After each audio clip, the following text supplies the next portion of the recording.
कबीर साहब कहते हैं, उस परम पुरुष अविनाशी राम का वर्णन संसार की किसी भी भाषा में नहीं किया जा सकता, क्योंकि जहां परमेश्वर है वहां कोई भाषा नहीं है। भाषा तो स्थूल जगत का वर्णन कर सकती है। जो कुछ हम देखते हैं, विचारों से व्यक्त कर सकते हैं।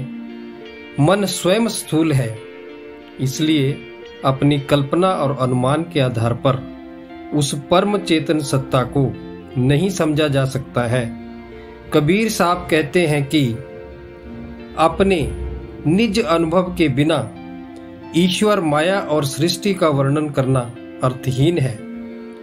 किसी तरह के तर्क द्वारा परमात्मा के होने का सबूत नहीं दिया जा सकता, अर्थात परमात्मा को बुद्धि की शक्ति से नहीं पाया जा सकता।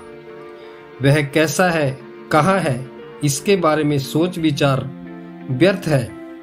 वहां न दिन न रात की पहुंच है, सपने में भी वहां नहीं पहुंचा जा सकता। कबीर साहब वहां विश्राम कर रहे हैं जहां कोई द्वंद नहीं है, जहां सुख का आभास है न दुख का।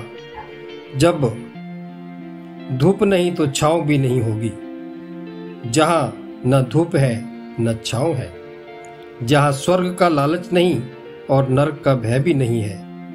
कबीर साहब कहते हैं, जो दिसे सो तो है नहीं, है सो कहा न जाई।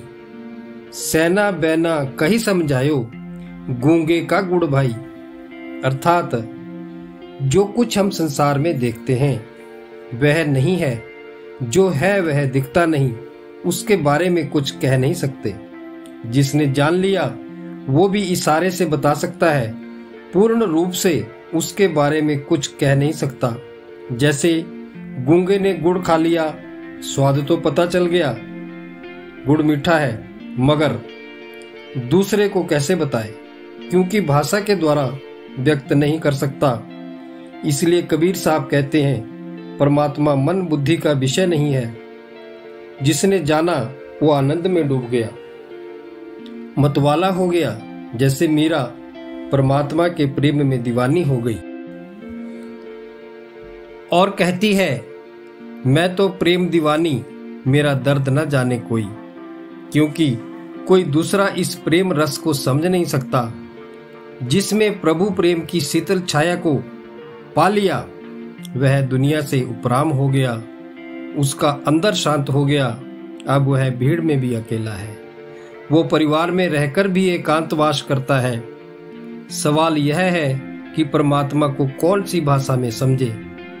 सभी भाषा वर्णन की भाषा है, प्रेम की कोई भाषा नहीं है। परमात्मा को समझने के लिए प्रेम ही एक भाषा है। प्रेम किसी भाषा का मोहताज नहीं है। सभी लोग, गूंगा बहरा विद्वान अनपढ़, गोरा काला छोटा बड़ा प्रेम कर सकता है। भाषा तो पदार्थों और दूसरों को पढ़ने का साधन है। खुद को पढ़ने के लिए भाषा नहीं, प्रेम चाहिए। इसलिए संत कबीर कहते हैं, ईश्वर का वर्णन संसार की किसी भी भाषा में नहीं किया जा सकता।